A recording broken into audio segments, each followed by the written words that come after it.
Show. You are now listening to The Hunt Palmer Show on 104.5 ESPN Baton Rouge. Locking down the middle of the day. Live from the Mercedes-Benz of Baton Rouge studios. This is Hunt Palmer.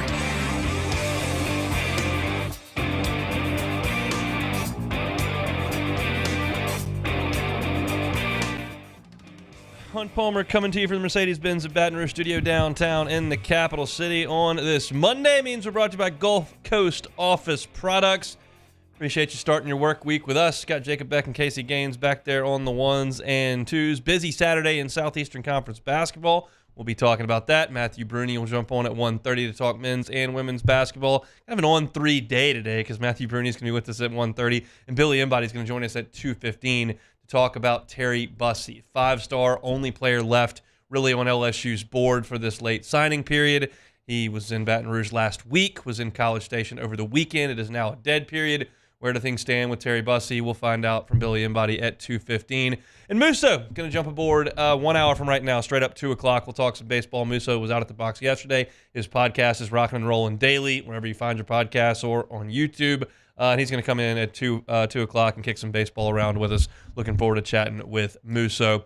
We'll start with LSU and Arkansas today on this Monday. Tigers, really solid work on Saturday. I was in the building before we got to packing at the house and really enjoyed it. Nice little crowd. And LSU, quite frankly, came out and played about as well as they can on the offensive end, and most of that was spearheaded by Will Baker. The final result was a 95-74 win, and it was never really close at all. LSU started 8 of 9 from the floor, and that was with the miss on their first shot. Made 8 straight after that. Will Baker hit 3 threes in 3 minutes. He hasn't done anything like that in Southeastern Conference play all season. Really have to go back to the opener for a little Will Baker flamethrower like that. But LSU, it wasn't just Will Baker. LSU was 6 of 7 to start the game from three-point range. And this is what I talk about all the time. When you play 18 of these games, statistically speaking, you're going to have 2 or 3 where you're unconscious, and there are going to be 2 or 3 where the opponent is unconscious. It just works out that way more often than not. And LSU was unconscious in the first half on Saturday. It's about as good as they can play in the first half. For the half, LSU shot 62% from the floor. They were 15 of 24. They were 58% from the three-point line, 7 out of 13. And they were 9 assists on their 12 made baskets. The ball was moving. They were hitting shots from the outside. They were getting to the rim.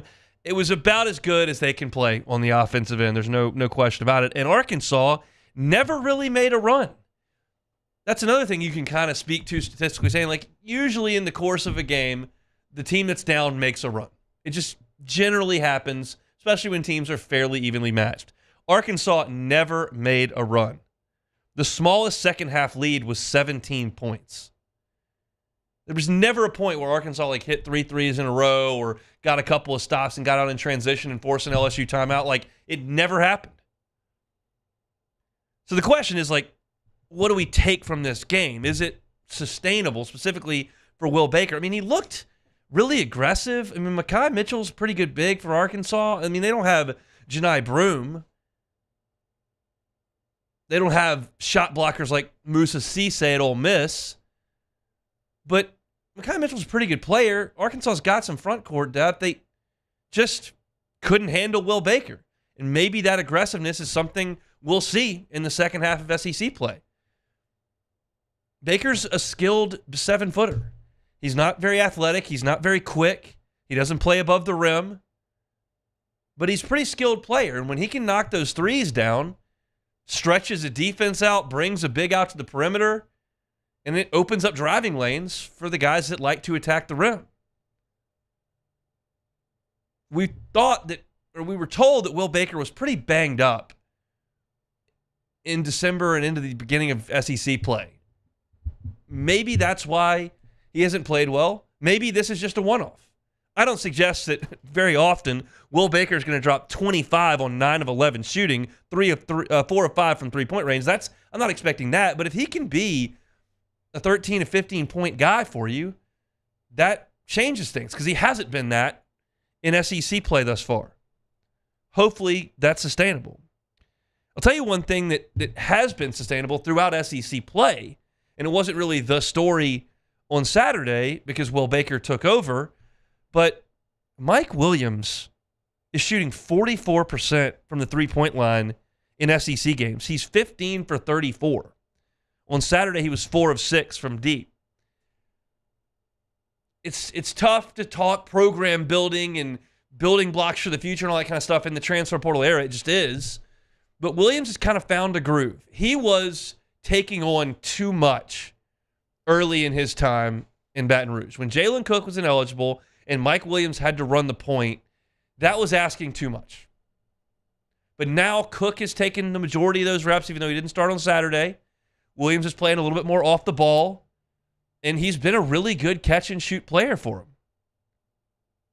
He had 13 points. He was plus 23 in his 20 minutes of game time. Now, he fouled out, and that's not great, but he had the best plus-minus of anybody on LSU's team on Saturday, and he shot it really, really well. 13 points, just 1 turnover. He's a good player. That's a hit in recruiting for Matt McMahon, and hopefully he's part of this program moving forward. He certainly did a really good job on Saturday. One thing that I do want to address, because it was brought up to me multiple times via text message, Arkansas was in a full-court press, down 20 with the walk-ons in from LSU over the last 90 seconds of the game, stealing the ball, going down and getting buckets. I think it irritated some people. I don't really care. I think those walk-ons are going to be just fine moving forward. I don't think it wrecked their weekend. You won by 21. If Arkansas wants to play till the whistle, God bless them. They're terrible. So do whatever it is you got to do. I didn't really care. It was kind of annoying because they kept the whistle was blowing. We're trying to get this thing over with. But it wasn't some sort of like huge deal to me. You won the game by 21 points. If Arkansas wants to really, really hustle down 25 with 30 seconds left, have at it. I'll tell you this. Watching that Arkansas team and then listening to the quotes from Eric Musselman that he's given multiple times a week now, this team is broken. I mean, broken. They're not good. Their effort was not great at times. Their results are putrid. They're 2-7 in the league. One of their wins against Missouri, who can't beat Vanderbilt. Like, this Arkansas team is not good and is not functioning at all. This is a program that 3 years ago was in the Sweet 16, and the last 2 years has been in the Elite 8. And they got some guys back from those teams. Trevin Brazile was on this team last year. Devo Davis was on this team last year. Neither one of those guys played on Saturday. Devo Davis has left the team. Mekhi Mitchell was on that team last year. I never realized they don't have Black. They don't have Walsh, and those were 2 huge pieces for them last year that ended up being NBA guys. But they stink. And I just did not think we were going to see an Eric Musselman team be that bad. But they don't play defense. They don't rebound. They don't shoot it worth a flip. Really, the only thing they do with any consistency is get to the free throw line. And LSU, put them on the line a good bit, 33 times, but they only shot 70%. So it didn't kill you. 3 of 13 from 3 for them, 44% from the floor. And Arkansas, can't turn teams over defensively. Only turned LSU over 11 times in the game, and that's why LSU was able to run up 95 points. That's a really good win that LSU really needed to get, because you know what's coming up next. These next 5 are absolutely brutal, and you'd already lost 3 in a row entering. You don't really want to lose 9 games in a row. So they check this one off the list. You get back to 500 in SEC play. And quite frankly, here's where I'm sitting right now talking about this LSU basketball team. They need to find a way to get 1 of the next 5. 1. It's a ridiculous stretch. It's at Tennessee. It's home Bama, at Florida, at South Carolina, home Kentucky. If they can get 1 win in those games, then you're talking about having 5 SEC wins with 5 to play. And it's home Mississippi State, winnable, although Mississippi State is good. Home Georgia, very winnable. At Vanderbilt, very winnable. At Arkansas, very winnable. Home Missouri, probably the easiest game on your schedule. If they can have 5 SEC wins getting to that stretch, and then all I'm asking you, maybe you go 3-2, that's 8 SEC wins for this program. That to me would be a big step in the right direction. Again, I don't know who's going to be on the team next year. So talking about what the ceiling is for next year or what the expectation is for next year, I don't know what the roster looks like. College basketball just overturns like crazy every year. But you've got 4 SEC wins. If you can get 1 of the next 5, go to Gainesville and win. Beat Kentucky on your home floor. Sorry, Casey.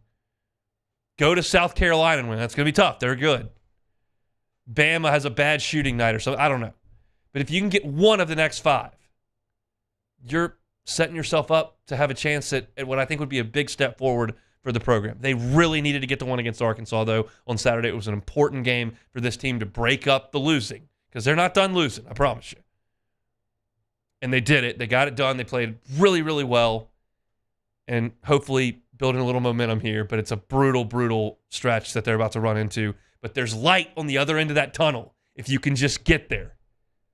Starts on Wednesday night in Knoxville, a 6 o'clock tip-off against the top 10 team in the Tennessee Volunteers. Speaking of the Tennessee Volunteers, they played a dandy of a game against Kentucky back on Saturday. There's some other SEC games of note that I'd like to get to, so we'll do that coming up next. At the bottom of the hour, Matthew Brune is going to come on and talk some basketball as well. Don't go anywhere. You listen to a Monday edition of the Hunt Palmer Show.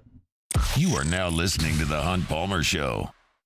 Our listeners fire off their opinions on the jimsfirearms.net hotline at 499-1045. Keep listening for your next chance to shoot us your thoughts with the jimsfirearms.net hotline on 1045 ESPN Baton Rouge.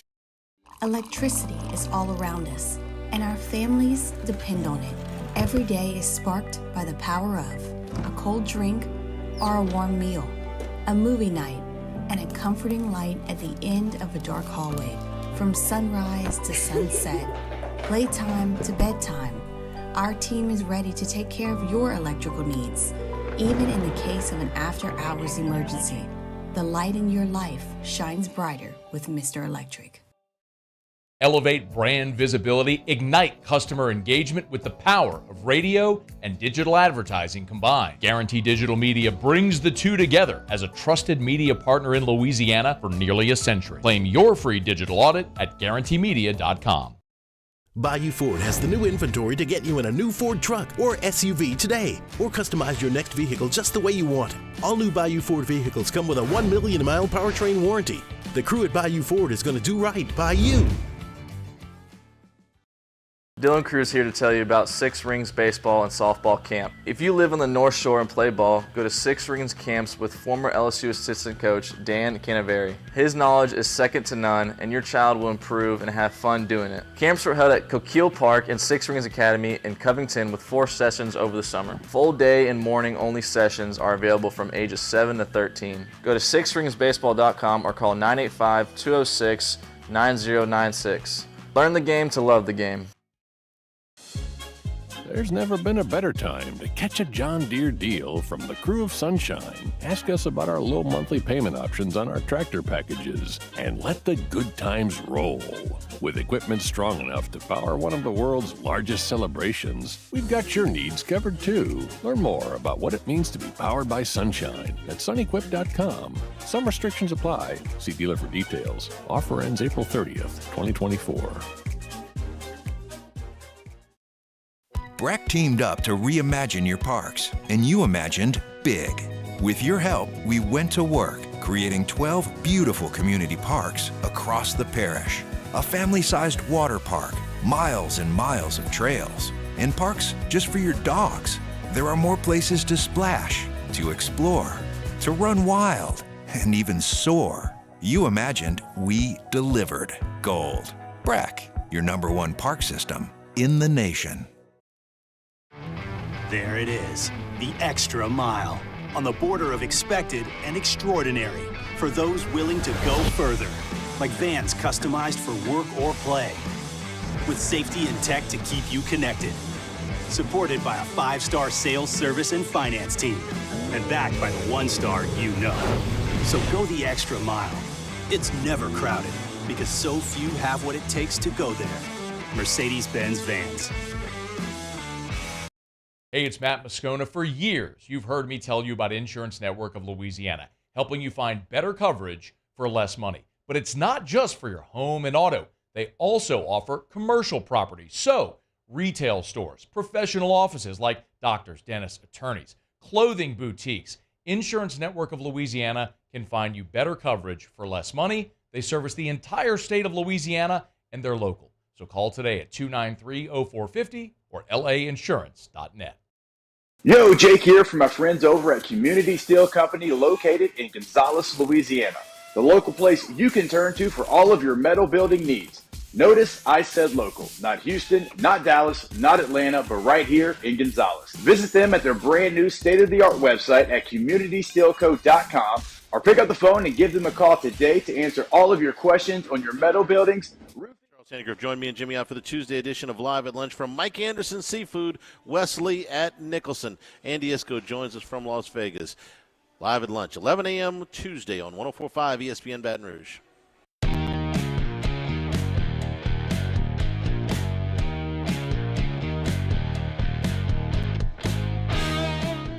You're listening to the Hunt Palmer Show on 104.5 ESPN Baton Rouge. A little SEC basketball talk here. Just a ridiculously fun game in Rupp Arena on Saturday night, Tennessee and Kentucky. And Tennessee goes in there and gets the win by 11 points. Kentucky is very much like LSU's football team from this past year. They can go, they can score, they are fun to watch, they're high-flying, they're fast-paced, it's moving, they can't guard a soul. They cannot stop anybody. Tennessee scored 57 points in the second half of that game in Rupp on Saturday night, and they win the game 103-92. And look, Kentucky is, on Saturday was ranked 10th in the country. They're going to be ranked today. I haven't looked at the rankings, but it's a ranked basketball team. It's not like they've fallen off a cliff here or anything. But there are ridiculously high standards in Lexington. And I just am not sure the program is meeting them at this point. I saw this statistic that Matt Jones from Kentucky Sport Radio sent out, and it does not apply, obviously, to Saturday's game because they lost to Tennessee, who's a top 10 team. But from 2009 through 2019, 10 years of Kentucky basketball under John Calipari, they had 4 losses in Rupp to unranked teams. In 10 years, they had 4 of them. In the last 4 years, they've got 12. 12 losses to unranked teams. They're just not the force they once were, and that's evident. You look at the NBA, they had 7 All-Stars from Kentucky this year. 7 All-Stars. But they've only won 1 tournament game since 2019. We're in 2024. I realize they didn't have a tournament in 2020, so you can't quite hold that one against Cal. But they're just not what you thought they would be. I mean, for reference, they have 6 tournament wins. That's since 2018. They have 1 tournament win since 2019. Gonzaga has 15 in that time period. Kansas 13, Villanova 13. Houston's got 12. Duke has 10. They're just not among those elites right now. And John Calipari had this thing figured out early on in his time at Kentucky. He was signing the players every single year. And then Duke got on the act and they started getting their fair share. And now in the transfer portal era, you want to be old. They just aren't an elite college basketball program right now. And I just wonder if it's okay if they're just going to continue to go 11-7 in the league and get a 6 seed and maybe win 1, maybe win 2. I mean, it feels like there's a demand for championships up there. And right now, I just don't see Kentucky as a championship level program. Tennessee's got a better basketball program than Kentucky does.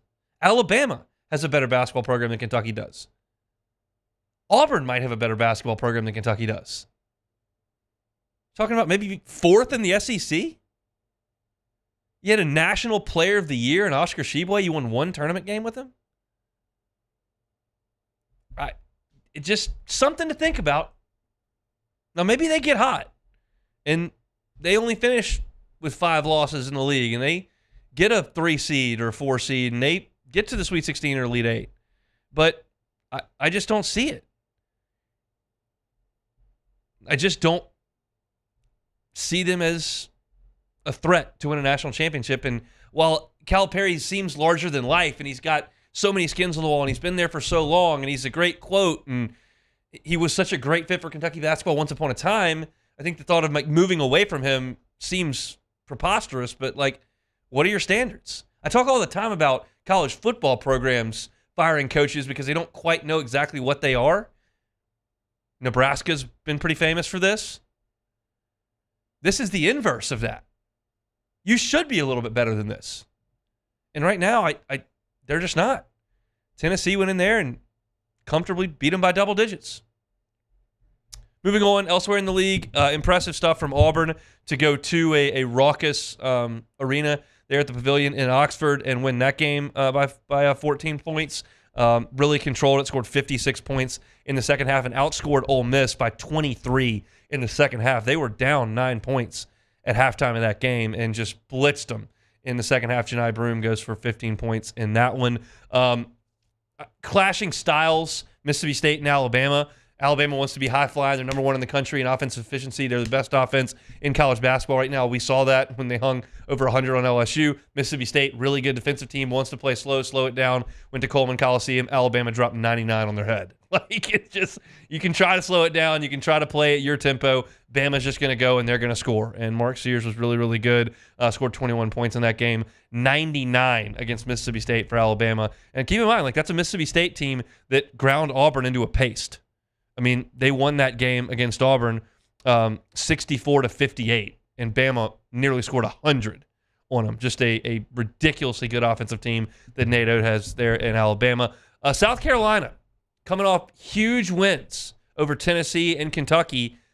Got to go on the road to Georgia. Can be a sleepy environment, not going to be one of those attention-grabbing games. I thought it'd be a slip-up spot for them. I told you on Friday that I'd take Georgia in that game. No, South Carolina plays great defense, rebounds, and they win 72-62, a 10-point road win for the Gamecocks, who are now 7-2 in SEC play, just one game behind Alabama, who beat South Carolina a little bit earlier. So a nice win for the Gamecocks to go on the road. They seem to be for real in the SEC at 19-3, 7-2 in league play. Georgia falls below 500, goes to 4-5.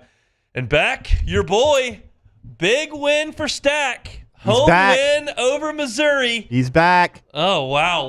I can't say I watched any of his Missouri and Vanderbilt, but I can tell you that the final score was 68-61. Probably not a clinic. No, I don't think it probably was very enjoyable to watch that game, but guess what? It's a W. It's a W in the column for the Commodores. Wow. You gotta make it 3 more weeks. Can he do it? That's the question. He can. Look, Matthew Harris used to cover the LSU basketball team for The Advocate. He's a Missouri grad and went back to Missouri. He's now working outside of media, but he does do a basketball podcast, not unlike Hoops with Hunt that I did when I was not in radio at the time. And he was pretty upset with this loss by Missouri to go to Nashville, score 61 points, and lose to a team that hadn't won a game yet. Missouri, incidentally, has not won a game in SEC play, and you're starting to feel like maybe 0-18 is in the cards. I don't think Missouri is going to go 0-18, but it is in the cards. The question is, Beck, find the win for me for Missouri. Their next game is a home game against A&M. Do they win that? No. Then they're at home against Mississippi State. That's a winnable game because Mississippi State is only good at home. Okay. Then they're at Ole Miss. No. Tennessee in Columbia. Obviously not. At Arkansas. I think they can win that. In Bud Walton, though. Auburn beat them by 30 in Bud Walton. I know, but Auburn's really good. Yeah, Auburn is very good. But that Arkansas team I watched right with my own 2 eyes on Saturday was a sad product. Yeah. That was pathetic. At Florida, I don't think so. No. Home Ole Miss, home Auburn, and then at LSU. I think they'll get one. I think they'll get 1 or 2. We've seen some bad LSU basketball teams in the last 7 years, and they both won 2 games. And then the question becomes: my thing is, could Dennis Gates be fired before Jerry Stackhouse? They went to the tournament last year. I just think college basketball, it's volatile. Like, you can have a good team, and then the transfer portal thing happens, and you miss. Like, some of your good players maybe leave, and you don't replace them with really good players. Yeah, that's and then true. all of a sudden, the bottom falls out.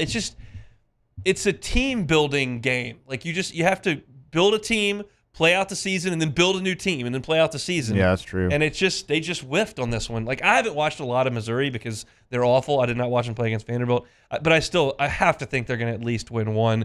The most winnable games, probably home Mississippi State, at Arkansas, and maybe home Ole Miss. That's the most winnable for sure.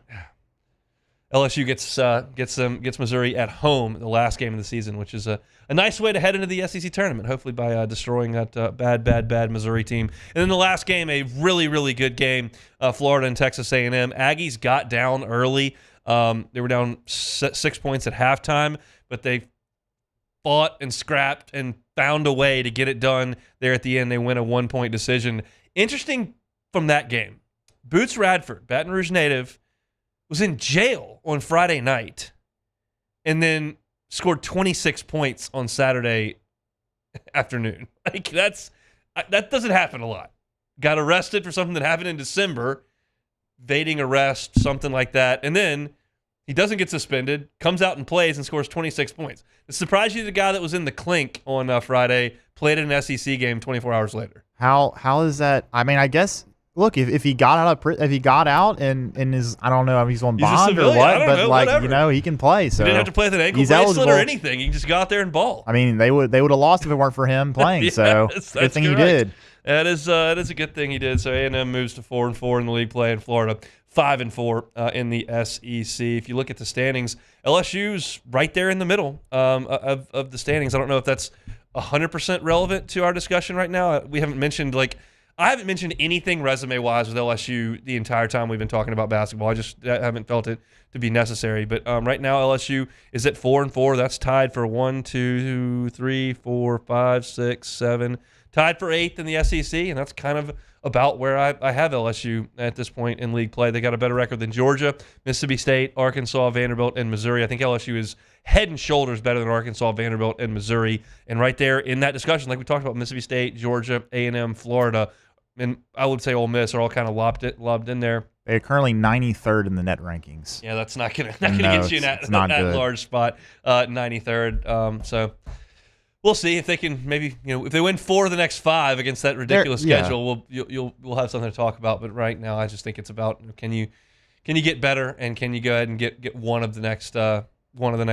We'll see. But that's your look at SEC hoops over the weekend. When we come back, Matthew Brune talking about the Tiger basketball squad. He was there on Saturday. He was also in the PMAC on Sunday for LSU, the ladies' big win over the Florida Gators. We'll talk about all of it coming up next.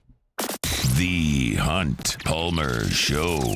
One Bath and Closets, onebathandclosets.com is the website. I tell you about One Bath and Closets, David Duvall and his team every single day. He's been doing this for 30 years, redesigning and remodeling bathrooms and closets. If you get up every morning, go to the closet, there's not enough space, you got stuff all over the floor, you can't find half your wardrobe, you and your significant other are crammed in, you can have a customized closet that simplifies your life greatly in the morning. It starts with an easy free consultation. They'll give you a questionnaire, you can see what you've got, what you need, and they'll customize the closet to your exact specifications. They're licensed contractors. They can do a full-scale job or maybe something to just utilize your space a little bit better and makes your life a little bit easier on the closet front. Onebathandclosets.com is the website. Go to the website, get that free consultation. Onebathandclosets.com.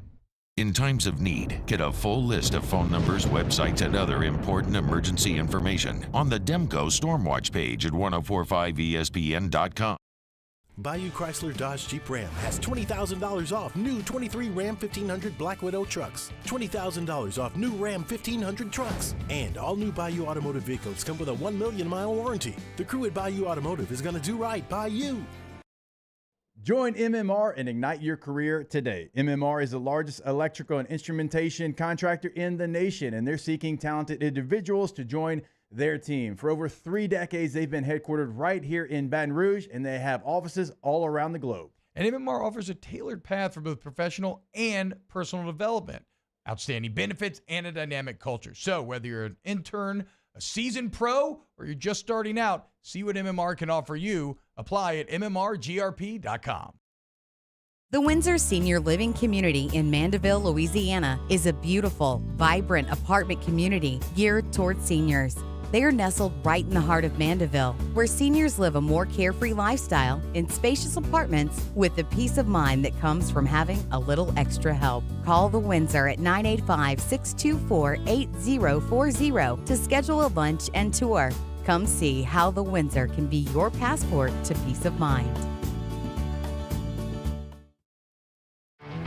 There it is, the extra mile, on the border of expected and extraordinary, for those willing to go further, like vans customized for work or play, with safety and tech to keep you connected, supported by a 5-star sales, service, and finance team, and backed by the 1-star you know. So go the extra mile. It's never crowded, because so few have what it takes to go there. Mercedes-Benz Vans. I've been doing business with Luba for 25 years. They're dependable, trustworthy. It's just the attention to detail with our clients. Our folks have years and years of experience. They're highly trained professionals, but many companies have that asset.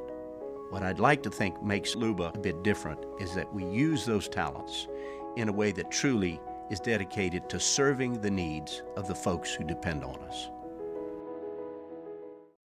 Dylan Cruz here to tell you about Six Rings Baseball and Softball Camp. If you live on the North Shore and play ball, go to Six Rings Camps with former LSU assistant coach Dan Canaveri. His knowledge is second to none, and your child will improve and have fun doing it. Camps were held at Coquille Park and Six Rings Academy in Covington with 4 sessions over the summer. Full day and morning only sessions are available from ages 7 to 13. Go to sixringsbaseball.com or call 985-206-9096. Learn the game to love the game.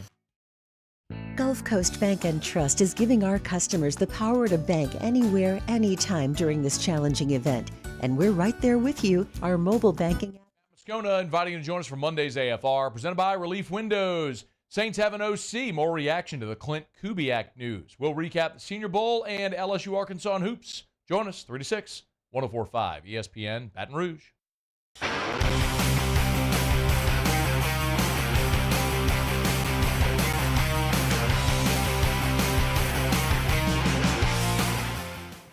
Patrick Mahomes and the Kansas City Chiefs face Brock Purdy and the San Francisco 49ers in Super Bowl 58 on Sunday.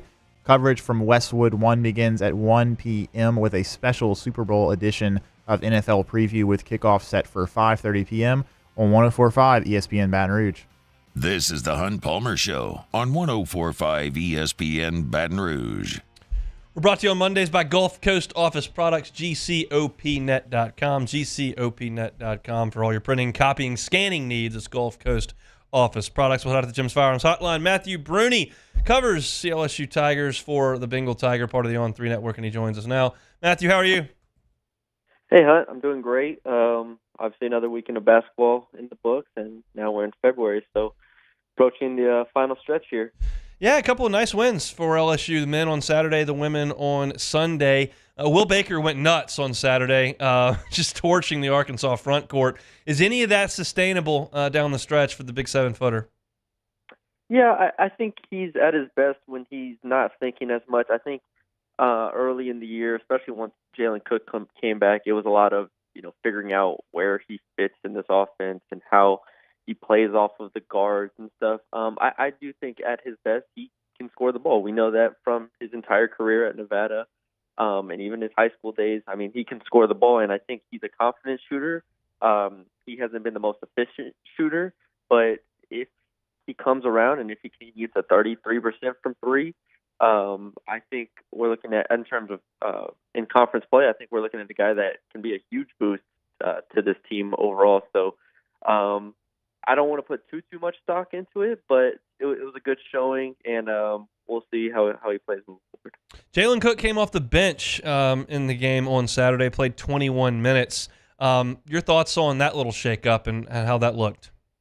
Yeah, I like it. I think Matt McMahon has always been, at least this year, tinkering with lineups, looking at what works, what doesn't. And while Trey Hannibal is a we understand that he's a limited piece.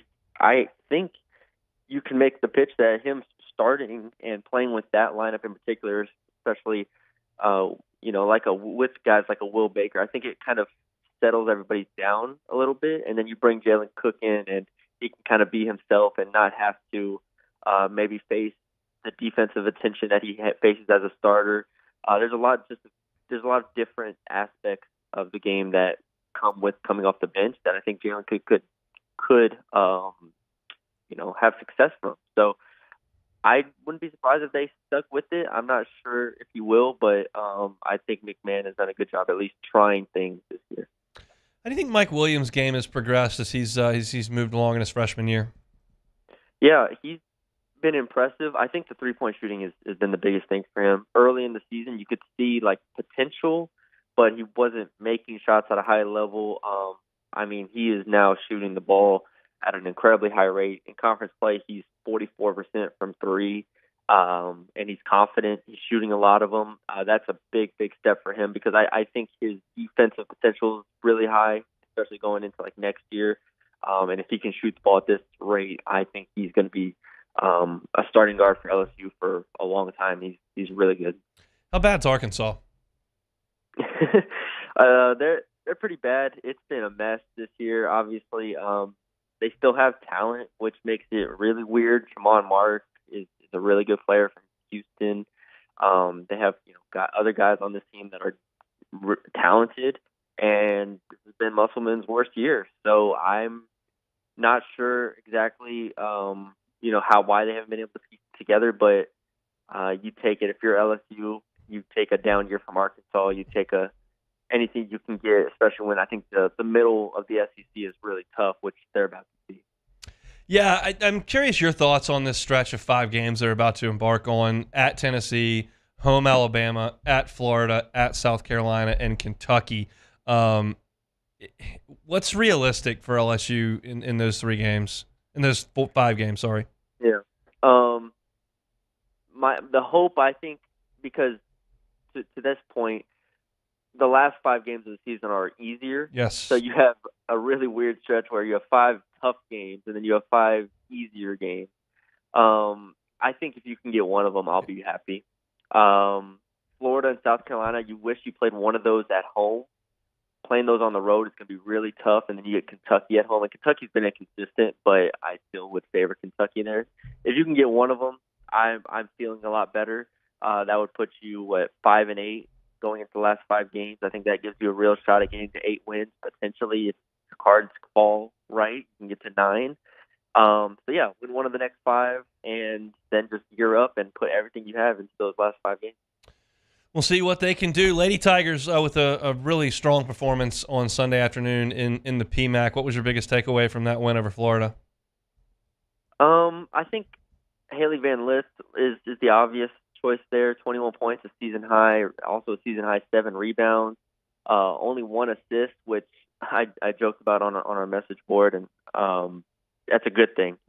Her having 1 assist shows that she's aggressive, shows that she knows what she wants to do, shows she's being decisive with her scoring and not looking at the post, not looking at other players to bail her out. I think that's a huge step forward for her, and also her playing with last year Poa, who played 26 minutes. It was good to see those two together because Poa takes just so much pressure off of Van Lith as a scorer and also on the defensive side of the ball. So them unlocking Haley is just a massive piece for this team if they're going to end up making a run at this thing. What's their biggest bugaboo here? Is it the lack of depth, or is it the lack of a true point guard?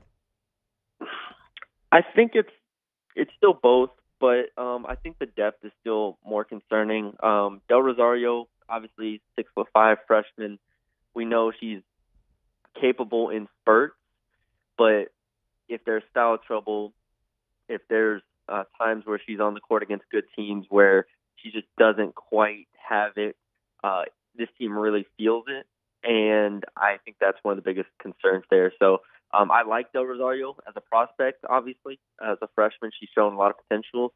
I liked last year Poa in terms of, potentially playing the point guard at 20 minutes in some games. But they are still question marks to me. And I think at the end of the day, this comes back to the starting five for this team being at an incredibly high level if this team's going to make a run.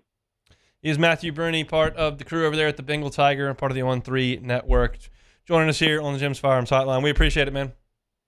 Yeah, thanks, man. Always enjoy our basketball talks with Matthew. I think interesting. The two LSU basketball teams are interesting for different reasons. LSU's men are in a better position than I thought they would be at this point in their schedule. I just was really concerned with the lack of competitiveness in the games against Syracuse, Kansas State, and Texas, and I thought, well, that's kind of what you're going to see night in and night out against SEC teams, and you're not even staying within 10 points of these teams and getting absolutely annihilated at Syracuse. Like, that's a really bad sign, and I texted Matthew. I've said this on the air a couple times before the first conference game, and I said I thought they would win too. And then they go to A&M in the first game and win it, and then they win their second game against Vanderbilt, and they had two in 2 games when I thought they would get 2 in 18. Now you're talking about a team that's got 4 league wins, and you wonder what they can do over the next 3 weeks to try to set themselves up for that strong finish. That to me is interesting as they try to move the program forward under Matt McMahon. The women obviously are interesting because they're going to be fighting to try to win a national championship. I don't think there are a lot of people around here in Baton Rouge that think that this team is on the precipice of winning a national championship. But again, it's not about how you handle things in late January. It's about figuring things out for March. And you've got a coach with a proving track record of doing that. And you've got you've got some really, really high-end talent. I won't say a lot because your depth isn't great, but you've got very, very high-end talent. Angel Reese, Anissa Morrow, Michaela Williams, and obviously even Van Lith, if she can score it like she did on, like, you've got all conference, all America level players, and just got to go out there for 40 minutes at a time and get it done. So they were really good on Sunday. So interesting, two different situations, but interesting nonetheless. And for me, I think a lot of people think of basketball as a way to bridge the gap from football to baseball. It can be more than that, and certainly it was last year for the ladies, and the men are trying to work towards that direction. So we'll talk a little bit more hoops as we move forward in the week, but we'll leave it in the rearview mirror for now. We're going to talk a little Saints here to close out hour number 1. Saints have a new offensive coordinator, reportedly. I'll give you my thoughts on that. And Muso's here in 15 minutes to talk some LSU baseball. He was out at the box this weekend, so we'll talk about that with Muso coming up in hour number 2. It's a Monday edition presented by Gulf Coast Office Products, the Hunt Palmer Show. You are now listening to the Hunt Palmer Show. Audio Video Security Solutions. Mitchell Fisher, our friends over at avssla.com. Look, I think about this when I talk with Mitchell in the music in our house. Like, me and my wife generally are on the same page when it comes to music. However, sometimes she gets going on the Taylor Swift, and we gotta change some things up. With Audio Video Security Solutions, on the audio side of things, you can have your home wired so that you can listen to one thing in the kitchen, listen to one thing out in the backyard. You can have the surround sound wired one way in the living room, so you're not always listening to the same stuff, and you've got high quality sound in your home. If you'd like to look into that and have your home automated and controlled by the touch of your cell phone, controlling what's playing in the kitchen and what's playing out back by the grill, Audio Video Security Solutions can help you with that. They do audio, they do video, they do security, they do it all. You got to check them out at avssla.com. It's Audio Video Security Solutions at avssla.com. Our listeners fire off their opinions on the jimsfirearms.net hotline at 499-1045. Keep listening for your next chance to shoot us your thoughts with the jimsfirearms.net hotline on 1045 ESPN Baton Rouge. Gulf Coast Bank and Trust is giving our customers the power to bank anywhere, anytime during this challenging event. And we're right there with you. Our mobile banking app is a smart way to manage your money and time. Gulf Coast Bank and Trust, the bank that cares about you. There it is, the extra mile, on the border of expected and extraordinary, for those willing to go further, like vans customized for work or play, with safety and tech to keep you connected. Supported by a 5-star sales, service, and finance team. And backed by the 1-star you know. So go the extra mile. It's never crowded, because so few have what it takes to go there. Mercedes-Benz Vans. His name's King. He had a horse along the countryside. I saw him ride. One day they found The importance of doing this fortified program and offering it to people down here is, number one, the only real chance you're going to get to do this is when you put on a new roof or build new. And through companies like HUDCO, who's kind of leading the way in this thing, it's going to offer the customers a huge advantage in the insurance market and the price of their insurance. You know, we're not looking to make a fortune off fortifying. We're trying to give you a better product than our competitor at the moment. I'm trying to do something that he can. I'm trying to give you something better. So a lot of these insurance jobs, you're getting a re-roof, you're only paying your deductible. Let's sit down and talk about the fortified and let's see what it does to your insurance premium. You're getting a steal. Yeah. You're getting a brand new roof and a fortified certificate for your deductible, essentially. And I think we're rocking and rolling.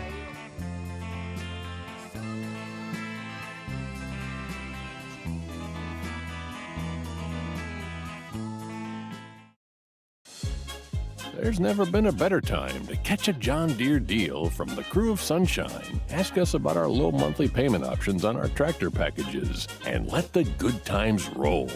With equipment strong enough to power one of the world's largest celebrations, we've got your needs covered too. Learn more about what it means to be powered by Sunshine at sunequip.com. Some restrictions apply. See dealer for details. Offer ends April 30th, 2024.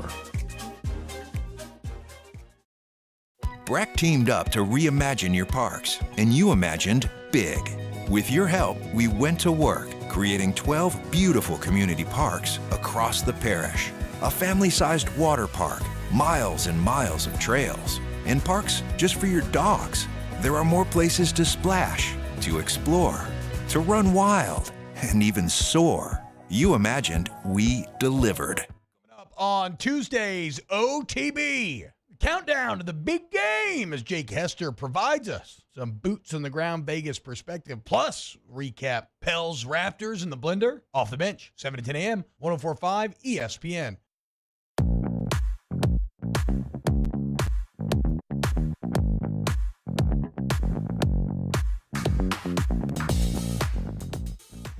This February, 104.5 ESPN Baton Rouge and Citizens Bank and Trust are here to offer you a holiday rebate to the tune of a $1,000 cash prize to help out. Signing up is as simple as heading to 1045ESPN.com. It's our annual holiday rebate gift to you from Citizens Bank and Trust and 104.5 ESPN Baton Rouge. You're listening to the Hunt Palmer Show on 104.5 ESPN Baton Rouge.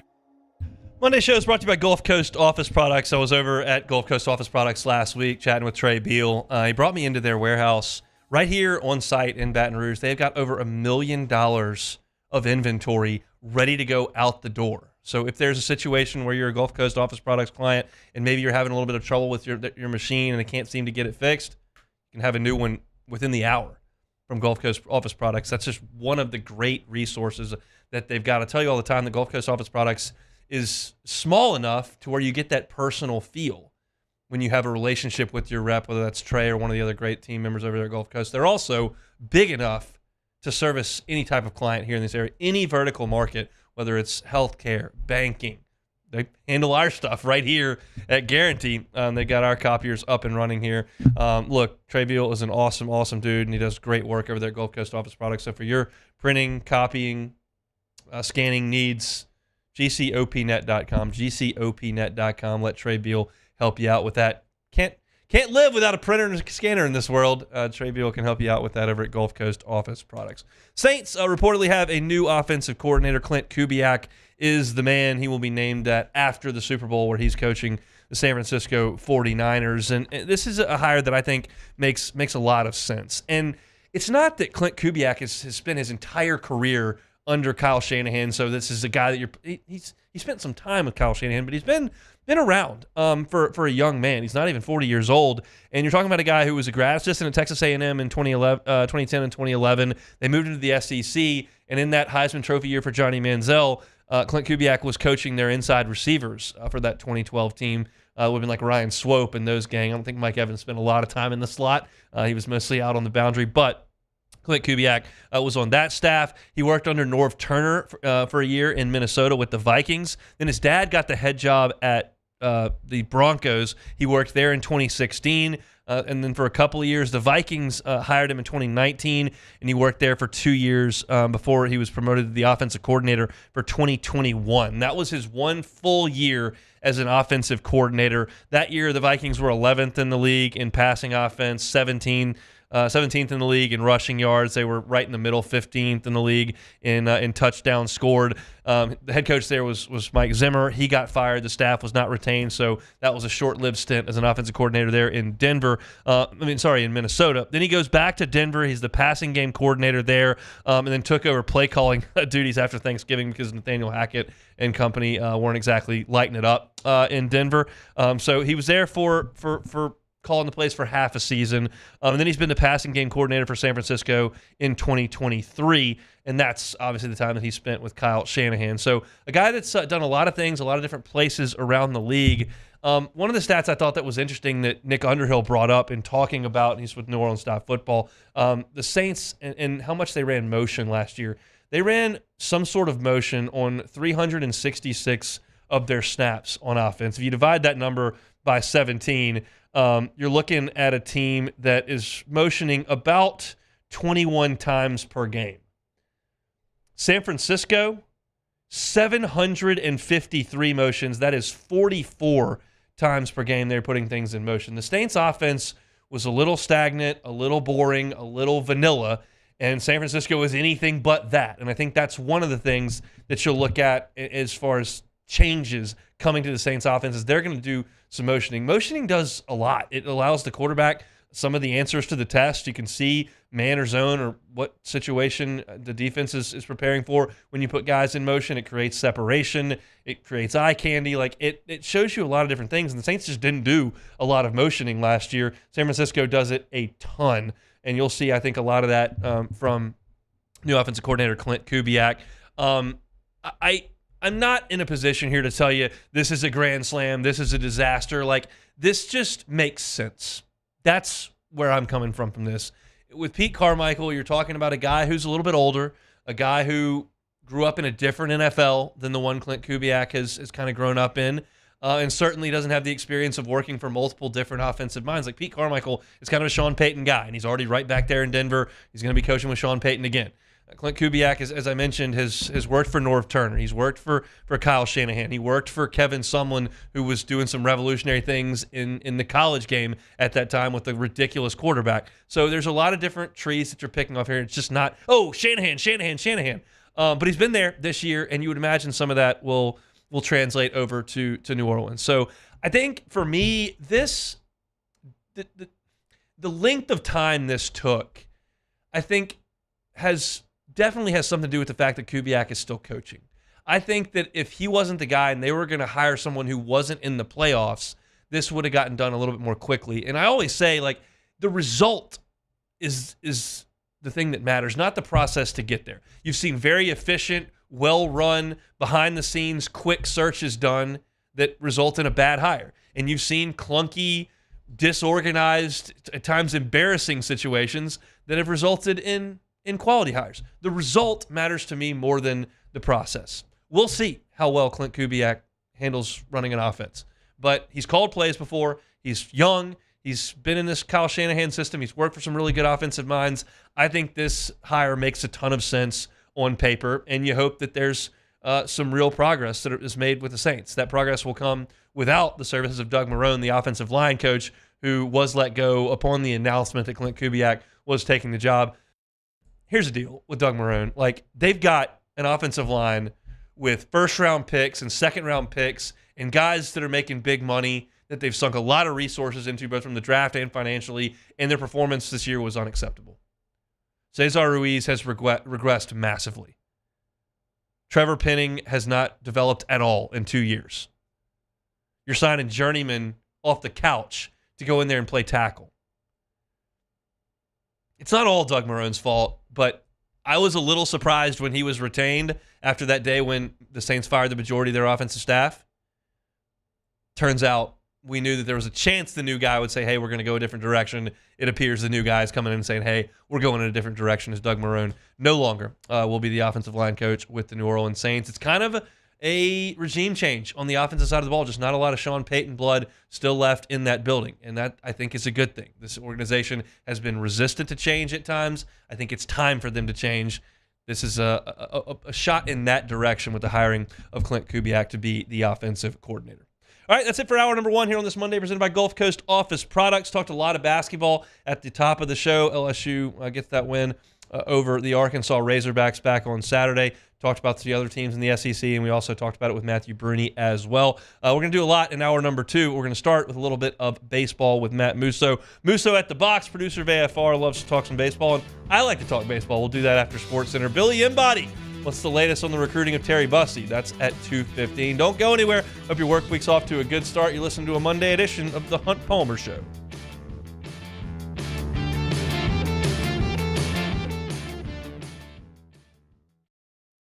Happy New Year from your friends at Front to Back Boat Service. And what better way to kick off your new year than by taking your boat to the next level? Get the boat of your dreams, and that's where Front to Back comes into play.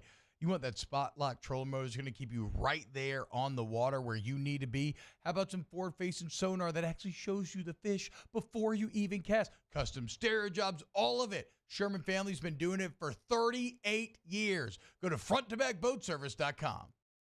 Bayou Chrysler Dodge Jeep Ram has $20,000 off new 23 Ram 1500 Black Widow trucks, $20,000 off new Ram 1500 trucks, and all new Bayou Automotive vehicles come with a 1 million mile warranty. The crew at Bayou Automotive is going to do right by you.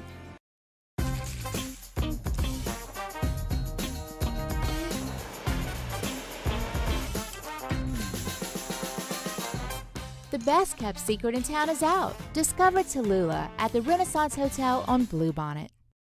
Electricity is all around us, and our families depend on it. Every day is sparked by the power of a cold drink or a warm meal, a movie night, and a comforting light at the end of a dark hallway. From sunrise to sunset, playtime to bedtime, our team is ready to take care of your electrical needs.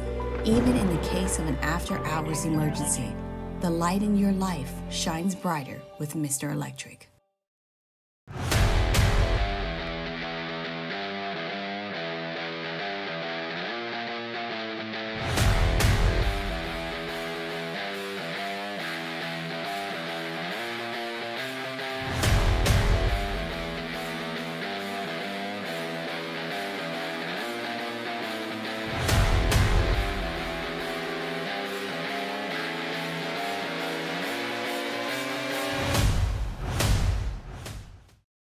Bayou Ford has the new inventory to get you in a new Ford truck or SUV today, or customize your next vehicle just the way you want it. All new Bayou Ford vehicles come with a 1 million mile powertrain warranty. The crew at Bayou Ford is going to do right by you. Hey, it's Matt Moscona. For years, you've heard me tell you about Insurance Network of Louisiana, helping you find better coverage for less money. But it's not just for your home and auto. They also offer commercial property. So, retail stores, professional offices like doctors, dentists, attorneys, clothing boutiques. Insurance Network of Louisiana can find you better coverage for less money. They service the entire state of Louisiana, and they're local. So call today at 293-0450 or lainsurance.net. Yo, Jake here from my friends over at Community Steel Company located in Gonzales, Louisiana. The local place you can turn to for all of your metal building needs. Notice I said local, not Houston, not Dallas, not Atlanta, but right here in Gonzales. Visit them at their brand new state-of-the-art website at communitysteelco.com or pick up the phone and give them a call today to answer all of your questions on your metal buildings, roofing and sheet metal, and any other steel needs you or your business need at 225-647-2020.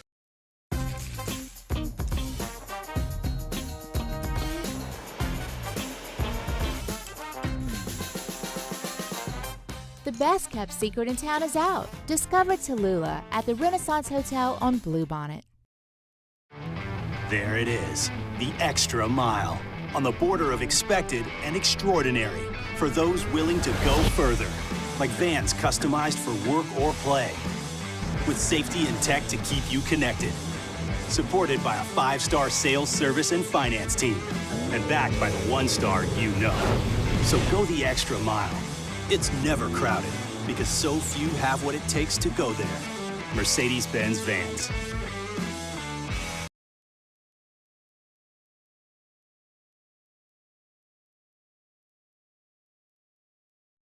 Is SportsCenter. I'm Christine Lisi. Various members of the 49ers organization displeased with field conditions of their practice facility at UNLV ahead of Super Bowl 58, reports ESPN's Adam Schefter. The NFL started laying a sod field on top of field turf just last week. Ordinarily, Super Bowl practice fields required to meet certain standards in December. The 76ers bracing for an extended absence of reigning NBA MVP Joel Embiid, reportedly scheduled for a procedure on his meniscus injury tomorrow. The prognosis after the procedure could have a massive impact on this week's NBA trade deadline, explains ESPN's Brian Windhorst. The Sixers are a team that have a lot of options. They have 3 tradable first-round picks. They have over $100 million in expiring contracts. And they have a belief that with Joel Embiid healthy, that they can compete. If they feel like he could come back, they could make stopgap moves where they could hold maybe their seed a little bit higher than that 6 doggy. They could maybe get in that top 4. So when he comes back, they got a better chance. Deadline is Thursday. Shortstop Bobby Witt, one of baseball's best players last year, agreed with the Royals on an 11-year, $288 million extension, reports ESPN's Jeff Passan. Hey, it's your resident Super Bowl champ, Chris Candy, coming up Tuesday. If the Chiefs win the Super Bowl, I'll tell you where their dynasty ranks all time. It's Unsportsmanlike, 6 a.m. Eastern, right here on ESPN Radio, ESPN2, and ESPNU.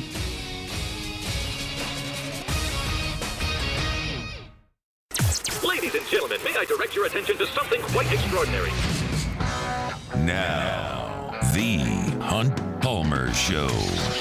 The Hunt Palmer Show on 104.5 ESPN Baton Rouge. Live from the Mercedes-Benz of Baton Rouge studios. This is Hunt Palmer.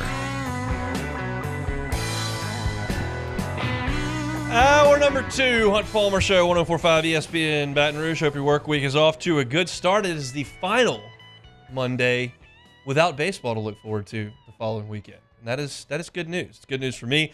Good news for our next guest, Matt Musso. Of course, you hear him on After Further Review as producer and every single morning on Musso at the Box. Now with a video component. How about that? Huh? Tell us about it. Yeah, well, it's just another way to expand it, man. Did audio for the audio only, I should say, for the first 4 years. Thought year 5, coming off a national championship. Let's see if we can't grow it a little bit more. So go get subscribed up. Every morning at like 6, is that? That's the plan. So far, it's going pretty well. Yeah, every morning 6 a.m. it's dropping. Woo! So I remember those days of doing Hoops with Hunt every single morning. But you come into work to do this. That was before I would go sell insurance. That is yes. That's a bit more of a grind, I feel like there. All right, let's talk some baseball. You were out at the Box yesterday. Anything that you liked that you saw over the weekend? I liked a lot that I saw over the weekend, actually. Yesterday, it happens kind of every year. Not necessarily in the fall, more at this time in the preseason. You'll go out there, and I think you'd probably agree with this too. But at some point, you come out of it feeling like, okay, that was really good in parts from everyone. And you feel good about the team, not just the pitchers, not just the defense, not just the lineup. And that was for me yesterday, the first time I came out, and I was like, I feel good about this from that area, this from that area, and this from that area. I thought Javen Coleman looked incredible yesterday. He faced the minimum through his first 3, and that was with them starting a runner on first base like they do sometimes in that second inning. He was facing a lineup with Kling and Neal and Tommy White and Jared Jones and Michael Braswell, like guys you expect to be starters. And I thought he was fantastic. The fastball got up to 95. Like, he looked like Javen Coleman. And for him, he's someone who can contribute starter, long relief. You want him to come close a game. He's very versatile. So I loved that aspect from him. Josh Pearson was a force yesterday and finished a single shy of a cycle. I know, I get it. It's a scrimmage. He was a single shy of the cycle and hit a ball off the Intimidator. I heard about that. Like, he was awesome. Nobody could get him out. He wasn't retired at all. When he came back up, he got hit. Like, trying to get the single, they hit him with a pitch. So that was great, and I'm excited about that because while we've seen a large sample size of Josh Pearson, and it's been very good, we haven't seen him for a full season opening day through, and I think you have a great chance to do that, and he could be a huge contributor this year. Can he play second base? I finally got to see them hit a ball to him yesterday. They never hit a ball to him when I'm out there. I've been waiting for it was 2 great. weeks. Yes, he made the play. I was just like, okay, that's fine. Because other than that, I've just watched him one of the first times I went out there this time, they started an hour late. They just basically went through infield and batting practice and everything. So I watched him take the whole infield, but that's fungo. They finally hit a ball to him yesterday. He made the play, no problem. So I was like, all right, they might have themselves a second baseman there. You mentioned Javen Coleman, so let's go back to that. He's one of the gaggle of lefties that they have on this team. Are they too left-handed on the mound, if that's a thing? I don't think so. No, I don't think they are. Maybe I'm just buying into the cliche you can never have too much left-handed pitching, but I don't think so because I think you have it in so many different ways. Like if you look at a guy like Gage Jump who could potentially be in your rotation, you have a lefty starter. Justin Lure close games, you have a lefty closer, and then Griffin Herring who can provide the middle relief. So I think it's balanced enough throughout, and I think each of them can kind of bring something a little bit different to it. So I would say no. So I guess the point of that question is, like, as far as I know Hurd and Holman are going to be in the rotation. They're right-handed. That's great. I'm talking about bullpen guys that are right-handed because you talk about Javen Coleman and Griffin Herring and Nate Ackenhausen and Justin Lore. Like, all these guys are left-handed. Who are the right-handed guys that you think they're going to be able to go to get late outs? That's good. Well, I know one person they want it to be is probably Christian Little. But I think there's still something you need to see there. I thought he pitched well yesterday. Aiden Moffitt. It's just going to take time. I mean, that's another one that you want, but it's still not as crisp. I don't know if you can count on Aiden Moffitt to go out there and get you outs at an SEC weekend right now until he finds a better, more consistent command of the strike zone. I mean, he touched 99 yesterday. That was awesome. Yeah, that's great. But needs to be able to play. Yeah, but there were a few more walks involved in there too. You've got Gavin Guidry, who is going to be a right-handed reliever for you that you can trust in high leverage situation. And then you've got to go through this group of like Sam Dutton and Christian Little and Cade Woods and who of that group would you trust to get laid outs? Well, if we're talking about just throwing strikes, Sam Dutton throws a lot of strikes. It's just last year the strikes got hit really hard. Cade Woods has the experience of pitching in the SEC, like a guy like Dutton, like a guy like Christian Little. Yesterday, when I watched him, he was very effectively wild. But, I mean, he loaded the bases without the benefit of hit, but got out of it at the same time, didn't allow a run. He pitched 2 shutout innings, just effectively wild. So you look at that. I'll tell you, Hunt, a guy who I saw yesterday, righty bullpen, who impressed me was the junior college transfer, Fidel Ulloa. Yeah. How do you say that? Ulloa. I went to the pronunciation guide, looked at it, and I've been trying to practice a little bit. Thanks, Bill Franquez. We appreciate that. Exactly. He stood out to me. I mean, 95, 96 from the right side. Pretty good slider. Yeah, I mean, that's everybody on the team. It's everybody in college baseball. That was unheard of like 6 years ago. And now he's 94, 96 guy. 94, 96. Sure. Why I immediately perked up when he came into the game is the situation they brought him into. They brought him in with a runner on second and 1 out. It was after Coleman had left the game. They actually did like a mid-inning pitching change in a scrimmage. It was like, okay, they never do that. But you had a runner on second base, and the guys due up were Tommy White, Hayden Travinski, and Jared Jones. Like, they brought him into that spot to see what he had. He struck Tommy White out. He got Hayden Travinski to hit like a nubber on the infield. It was just in the right spot, and nobody could beat it. It had to be in the right spot if Travinski's beating out infield singles, and it was. And then they had a weird play where they threw down with a runner, runners at the corners, started them, and a run ended up coming in to score. But they put him in that spot, and to go strike out Tommy White, who everyone thinks is going to be one of the best hitters in college baseball, that stood out to me. So I would give you him potentially as an example. Granted, it's a small sample size, but bring in an experienced kid from junior college who's throwing 96 miles an hour with a pretty good slider. I'll take it. Let's talk about some of the offense. I think we know what to expect from White. I think we know what to expect from Travinski. I kind of think we know what to expect from Mac Bingham. His track record's long enough that I think you kind of know what you've got there. Pearson as well. But some of the guys who we don't have as much of a sample size on, Jared Jones, Brady Neal, Paxton Kling, what do you expect from those guys as they enter their sophomore year? Yeah, that's the $1 million question, isn't it? Kind of with this lineup in general, is you have to have the balance throughout that you had last year. Is it close to it? And those guys are going to be huge. I mean, Jay said it best, right? He's like, they look at Paxton Kling, they're like, okay, put you out there and just go. I think he can do that, but he had that stretch right before a conference play last year where no one could get him out. And then conference play hit, and it felt like he couldn't get on base anymore, and he kind of faded into the background. And he got hurt at too long. Yeah. And then Jared Jones, I mean, he was hitting like almost 400 in the pre-conference with like 8 home runs, and then everybody started throwing in breaking balls, and he faded into the background a little bit. So what I've wanted to see out of those guys is them, have they taken the next step? Have the at-bats gotten a little bit more quality? I like what I've seen from Brady Neal in that aspect a lot, because you have the smallest sample size of him everywhere, but he's your best option behind the plate for catcher, and that's a position you'll give it up. So I expect them to take the next step. It's just, is it a guy like Kling, a guy like Jared Jones? They're draft-eligible sophomores. Do I expect them to take the next step to where, okay, they're both going in the first round? No, but I also don't think you need them to do that to be successful this year. I think if you're going to be a championship-level team, they need to be pushing all-league type players. Like, I feel that way. And I saw Kling's at bats on Friday and thought they were fantastic. Yep. He drew a great walk, and then he pumped one into the bleachers for a home run on an elevated pitch. Jones, I haven't seen as much from. He's striking out a lot. He's swinging and missing a lot. And to me, it feels like a pitch recognition thing, and it's a lot of breaking balls. He's just fooled on breaking balls a lot, and it's just something you're going to have to get reps on. You'll probably hit some mistakes from some bad teams early in the season, but that first 5 weeks of SEC play, really, Mississippi State I don't think will be great, but after that, you're playing 4 straight top 10 teams in the preseason. That can be a meat grinder, and you're going to need guys ready to roll for that time. Yeah, and you're going to want to know what you have there, too, because without him at first base, I mean, they have options there. You've seen Ashton Larson play there, but he's a freshman. You've seen Jake Brown play there as a freshman. You've seen Ethan Fry play there. My thought process behind it already, it'd be, okay, maybe they move Brown there, but that would disrupt 2 spots instead of 1. So you definitely need something from Jones. He had a couple more strikeouts yesterday, both on breaking balls, one looking, one swinging. So, I mean, to your point, yeah. And that's the one looking, one swinging. Like he's not identifying it. Like if you were just on it and swinging through it, that'd be one thing. But if you can't identify it, then you're not going to hit it. It's just you become fooled, and you'll strike out a lot doing that. Last question here, before we let you go and get ready for AFR. Who do you think's going to start the opening game? That's a great man. So you don't get any points if you don't get any points off if you miss. Yeah, there's no punishment. It's just you want to know who I would start and then who I think actually does? Yeah, give me both answers. Okay, I would start Thatcher Hurd just because I think the experience level is there. I think it's probably going to be Gage Jump because from everything I've heard, he's got the best stuff on the staff. I mean, it's that kind of elite from the left side. But he also hasn't pitched since 2022.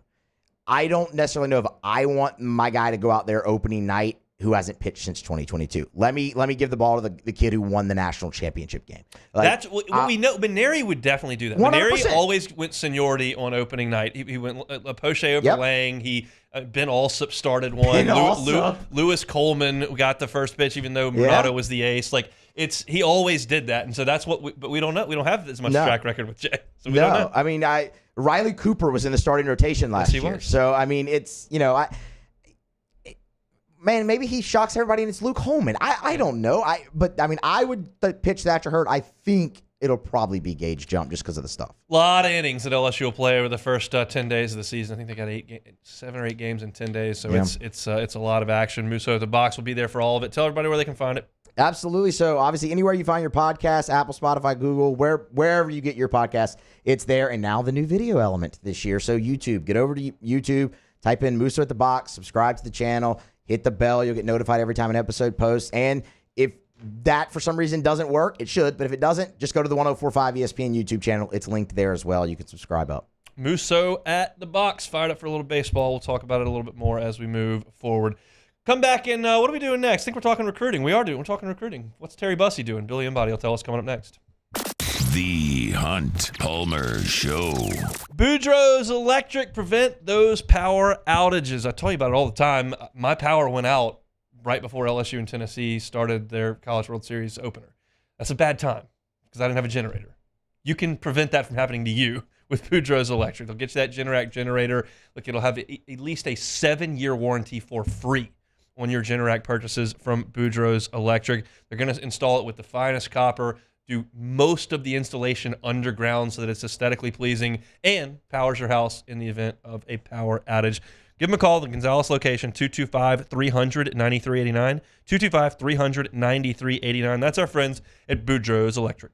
In times of need, get a full list of phone numbers, websites, and other important emergency information on the Demco Stormwatch page at 1045ESPN.com. Elevate brand visibility, ignite customer engagement with the power of radio and digital advertising combined. Guarantee Digital Media brings the two together as a trusted media partner in Louisiana for nearly a century. Claim your free digital audit at guaranteemedia.com. When it comes to ending cancer, we push forward, always working together for you. That's why our cancer experts at Ochsner have clinically integrated with MD Anderson Cancer Center. This means advanced cancer care, including access to life-saving clinical trials and integrating care to treat the whole you. Introducing Ochsner MD Anderson Cancer Center. Long live you. I've been doing business with Luba for 25 years. They're dependable, trustworthy. It's just the attention to detail with our clients. Our folks have years and years of experience. They're highly trained professionals, but many companies have that asset. What I'd like to think makes Luba a bit different is that we use those talents in a way that truly is dedicated to serving the needs of the folks who depend on us.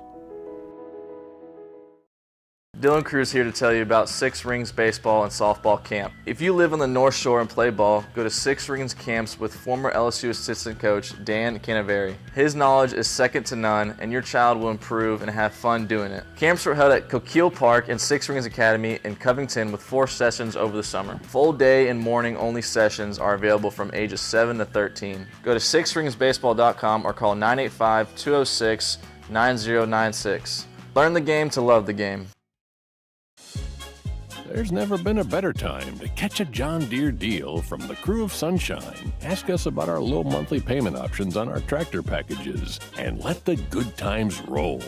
With equipment strong enough to power one of the world's largest celebrations, we've got your needs covered too. Learn more about what it means to be powered by Sunshine at sunequip.com. Some restrictions apply. See dealer for details. Offer ends April 30th, 2024.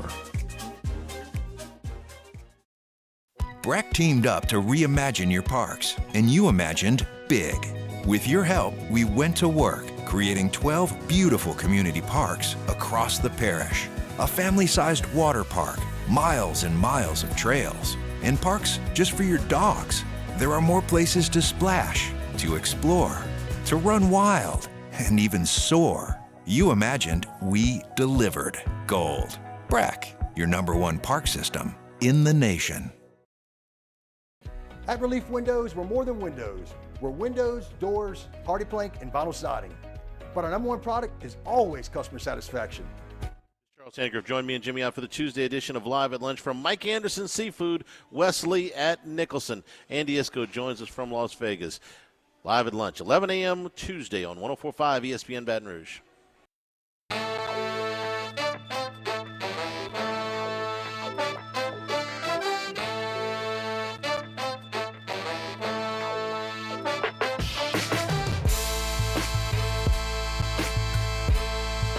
This is the Hunt Palmer Show on 104.5 ESPN Baton Rouge. Monday show is brought to you by Gulf Coast Office Products, GCOPnet.com. Shout out to our guy, Trey Beal. Shout out to Jim's Firearms Hotline once again. Billy Embody, part of the On3 Network, had Matthew Brune in hour #1 talking hoops. We'll go right back to the staff over at the Bengal Tiger and have Billy on to talk a little Cruton. Billy, how are you, sir? Doing well. How about you? Doing very well. This used to be the time of year where it was a fever pitch. You're looking at 30 guys trying to sign 25. Who's announcing? When's the ceremony? When's the fax coming in? None of that really the case anymore. That's most of that haze in the barn in December. But all eyes kind of for LSU on one player, and that's Terry Bussey. I think most are familiar with the story, but for those that need a little refresher here, just kind of go through the process, I guess, the last 4 months of the Terry Bussey saga.